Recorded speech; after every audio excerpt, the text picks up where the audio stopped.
আসসালামু আলাইকুম ভিউয়ার্স, সবাই কেমন আছেন? তো আজকে থেকে আমার আসলে চ্যানেলের যে ভিডিও সেগুলো আসলে স্টেপ বাই স্টেপ শুরু, একদম শুরু থেকে আমি ধরে ধরে আসলে দেখাবো আসলে কিভাবে কি করব, কিভাবে আগাবো। তো অবশ্যই আপনারা আমার চ্যানেল কমেন্টস করবেন, অবশ্যই কমেন্টস করবেন, সাবস্ক্রাইব না করলে সাবস্ক্রাইব করবেন। কারণ কমেন্টস যদি না করেন আমি আসলে বুঝবো না যে আদৌ কি আপনারা বুঝতেছেন নাকি বুঝতেছেন না। সেটা হচ্ছে একটা পার্ট।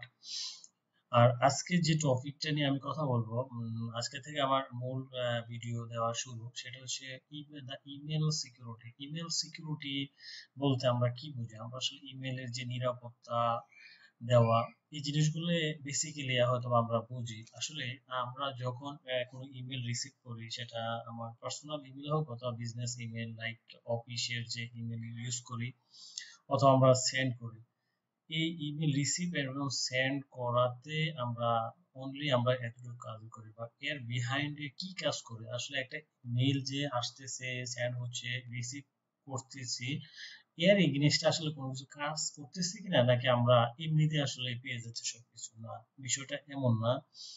বিষয়টা হচ্ছে এর এগেইনস্টে কিছু প্রোটোকল আছে, যার জন্য আসলে আমরা এই কাজগুলো করতে পারি, ইমেল সহজে সেন্ড রিসিভ করি। আর এই কাজগুলো আসলে ইমেল সার্ভারে করা হয়, এর নাম হচ্ছে email server.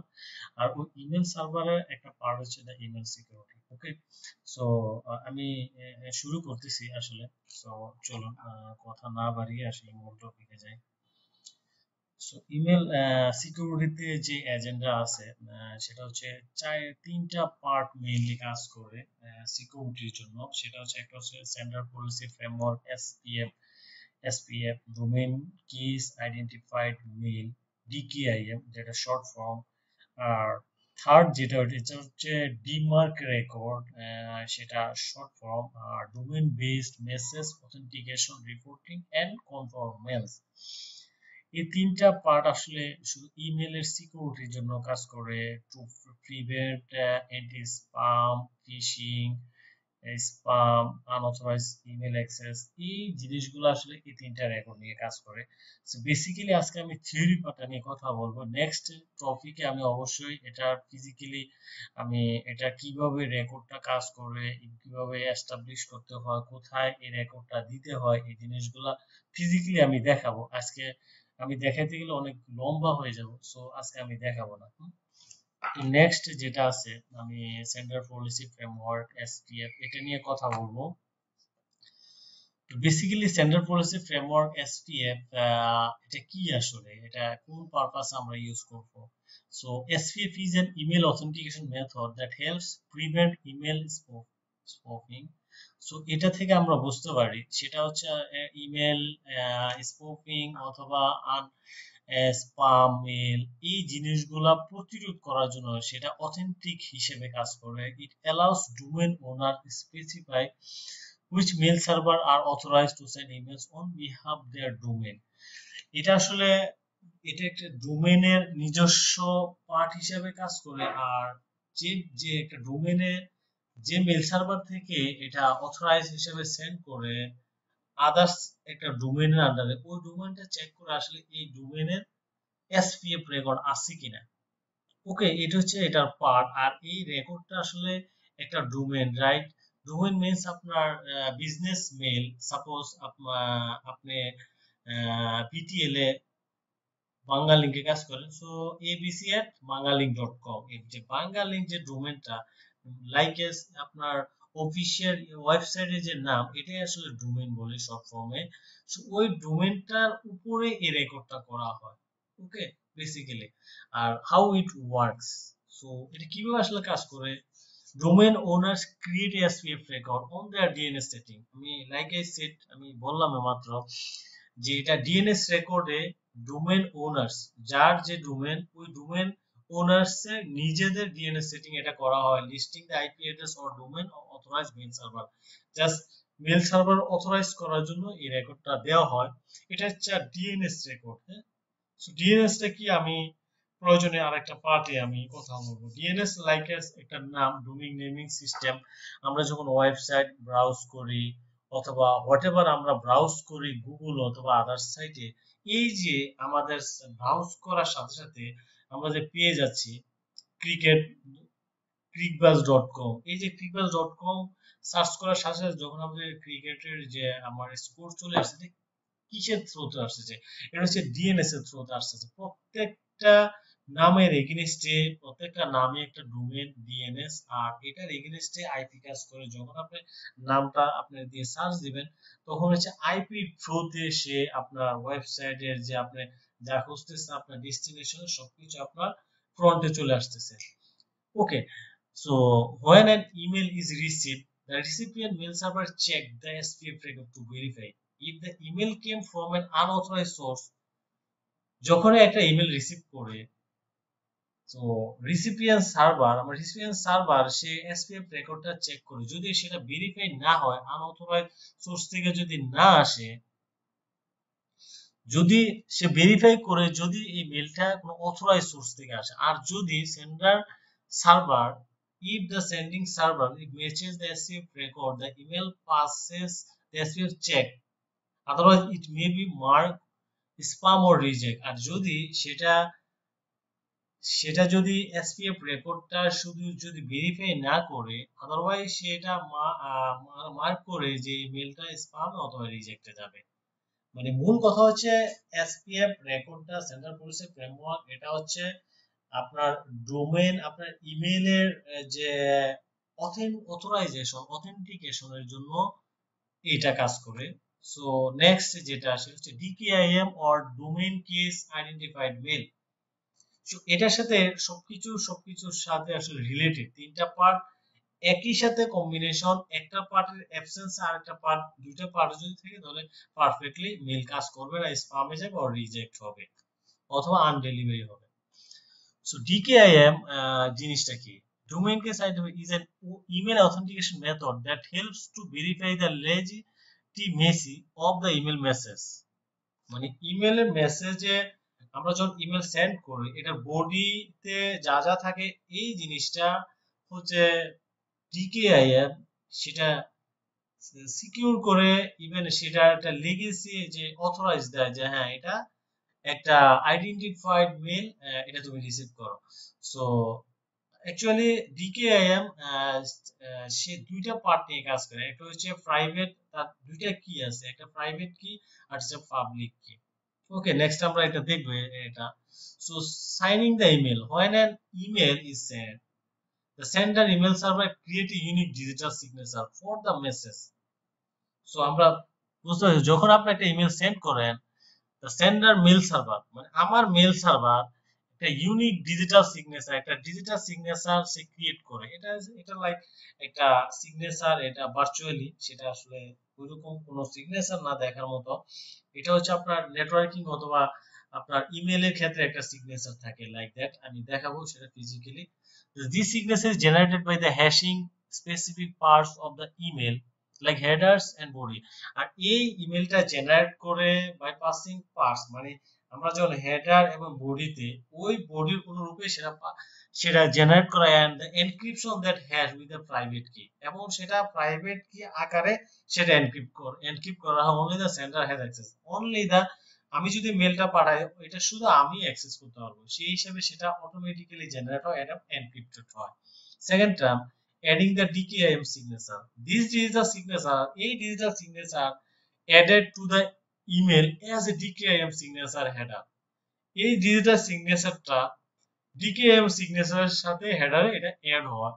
It includes information about the signing domain and the algorithm used.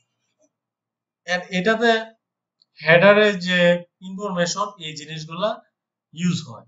Third যে অপশনটা, verification by the recipient when the email is received, যখন ইমেলটা রিসিভ করা হয়, the recipient email server check the DKIM signature, the recipient email server DKIM signature check করে, it retrieves the sender public key, এবং সেটা public কি সেটা retrieve করে from the DNS record, এবং DNS record থেকে associated with the sending domain এর সাথে সেটা অ্যাসোসিয়েট করে DNS record. The server then decrypt the signature and compare it newly generated hash or the email count.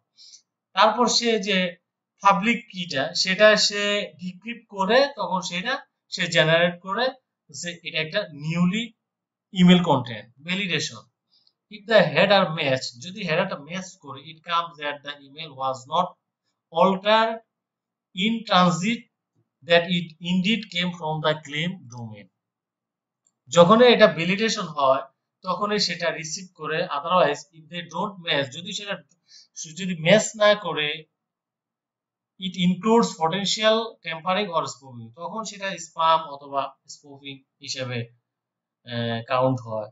This process helps actually, the DKIM process helps protect against phishing, আপনার attacking mail, phishing mail, ensuring the integrity to email communication, মানে আপনার protect করে সেটা fishing এবং ensure করে যে এটা একটা ইন্টিগ্রেটেড ইভেন ভ্যালিড, দেন ইমেলটা কমিউনিকেশন করা যায় সহজে। ওকে, next DMARC record, domain based message authentication, reporting and confirmation. So এটা আসলে কি? So all are the things, and প্রত্যেকটা জিনিস প্রত্যেকটা তিনটার সাথে সামঞ্জস্য এট এ টাইমে কাজ করে।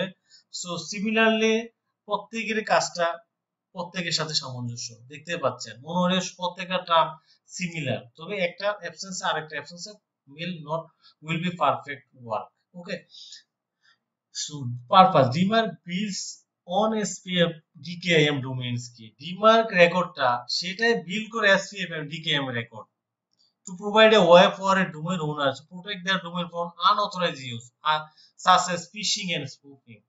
Similar একই টার্ম, এই রেকর্ডটাও ঠিক সিমিলারলি ভাবে একটা ইমেল স্প্যাম অথবা ফিশিং স্পুফিং এই জিনিসগুলো থেকে সে রক্ষা করে। লাইক জিমেলের জন্য ভেরিফাইড, যখন কেউ gmail.com এ মেল পাঠাবে, yahoo.com মেল পাঠাবে, ওই সার্ভারে আপনার ডিমার্ক রেকর্ড, এই তিনটা রেকর্ড মাস্ট বি লাগবে, আদারওয়াইজ তারা এটা রিজেক্ট করবে অথবা স্প্যামে পাঠাবে।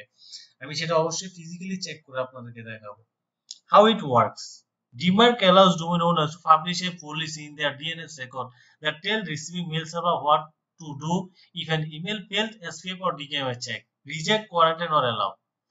So DMARC রেকর্ডটা আসলে সিমিলারলি এটা একটা DNS রেকর্ড, সেটা রিসিভিং মেল সার্ভার সেটা অ্যালাউ করে তো চেক করার জন্য SPF এবং DKIM এর রেকর্ডটার জন্য, সেটা রিজেক্ট ও কোয়ারেন্টাইন তিনটা ওয়েতে আমরা DNS record DMARC record allow করতে পারি, reject, quarantine or allow. Next, it also provides reporting features allowing domain owners to receive feedback on email authentication result, helping them identify and help also. DMARC রেকর্ডটা সেটা আসলে আপনাকে report generate করবে, যখন আপনি DMARC রেকর্ডটা আপনি অ্যালাউ করবেন DNS এ, আপনার প্রত্যেকটা মেইলের পার্টে সে রিপোর্ট জেনারেট করবে, আপনাকে ইভেন আপনাকে ফিডব্যাক দেবে যে মেলটার রেজাল্টটা কি হবে, ইভেন এটার কি ইমপ্রুভ করা লাগবে কিনা, এই অ্যাড্রেসটা কি ভ্যালিড না আনভ্যালিড, এই জিনিসগুলো আসলে সে অটোমেটিকলি জেনারেট করবে আপনার DMARC রেকর্ডের সাথে যে ইমেলটা আপনি অ্যাডজাস্ট করবেন সেই ইমেলে সে সেন্ড করবে। DMARC requires alignment between the from address and the domain used in the SPF DKIM check, enhancing security by ensuring that email is genuinely from the claim sender. So DMARC রেকর্ডটা সেটা similarly সেটা SPF and DKIM টা check করবে from কোথা থেকে, domain DNS থেকে। যখন সেটা পারফেক্টলি কনফিগার করা হবে তখন সেটা সে অটোমেটিক্যালি সে রিপোর্ট জেনারেট করবে এন্ড এটা আনঅথরাইজড অ্যাক্সেস থেকে ফ্রি থাকবে। দ্যাট মিন্স তিনটা পার্টে আসলে অ্যাকচুয়ালি সবকিছু নিয়ে কাজ করে। সামারি আসলে তো together SPF DKIM and DMARC a robust framework for email authentication, helping to ensure that email are legitimate and reducing the risk of phishing attacks. মোট কথা, the SPF DKIM and DMARC তিনটা রেকর্ডের কম্বিনেশনে আসলে একটা ইমেলের the security of email যে কথাটা সেটা পারফেক্ট হয়, অ্যাটাক থেকে, ফিশিং থেকে অথবা আনঅথরাইজড অ্যাক্সেস সাপোজ আপনার হচ্ছে অ্যাটাকার আপনাকে চেক করে প্রতিনিয়ত তারা চেক করতেছে যে কোনো মেলকে আপনার হ্যাক করার জন্য হ্যাকাররা। এই তিনটা রেকর্ড যখন আপনার ডোমেইনের উপরে থাকবে, বেসিক্যালি তো ডোমেইনের উপরে সেটা করা হবে, দেন আপনার ইমেলটা অথেন্টিক হবে। সো দেন আপনার সবগুলা email, not a single email, ওই ডোমেইনের এগেইনস্টে যত ইমেলগুলো আপনি ইউজ করবেন প্রত্যেকটা ইমেলে পারফেক্টলি আপনার অথেন্টিক থাকবে from attackers or phishing. Implementing those protocols can significantly improve your email security. So এই তিনটা রেকর্ড যখন আপনি ইমপ্লিমেন্টেশন করবেন, এই প্রোটোকল গুলা আপনার ইমেল সিকিউরিটিকে অনেক বেশি ইমপ্রুভ করবে এবং এটা খুব বেশি জরুরি। Okay, so thank you so much সবাইকে সময় দেওয়ার জন্য। আর কেউ যদি কোনো জায়গায় যদি না বোঝেন অথবা কোনো সমস্যা হয়, আমাকে অবশ্যই পার্সোনালি হোক অথবা টেক্সট হোক অথবা কমেন্টস হোক জানাবেন। আর অবশ্যই ভিডিও অবশ্যই সাবস্ক্রাইব করবেন, আর হচ্ছে নোটিফিকেশনের জন্য বেল আইকন এনাবল করবেন। সো আজকে এই পর্যন্ত, আজকে আর লম্বা করবো না, সবাই ভালো থাকবেন। নেক্সট টপিকসে আবারও এই যে আমি আজকে থিওরিটিক্যাল পার্টটা আমি দেখালাম, সেটা আমি নেক্সট নেক্সট টিউটোরিয়ালে আমি সেটা ফিজিক্যালি দেখাবো, একদম live session. Okay, thank you, আল্লাহ হাফেজ।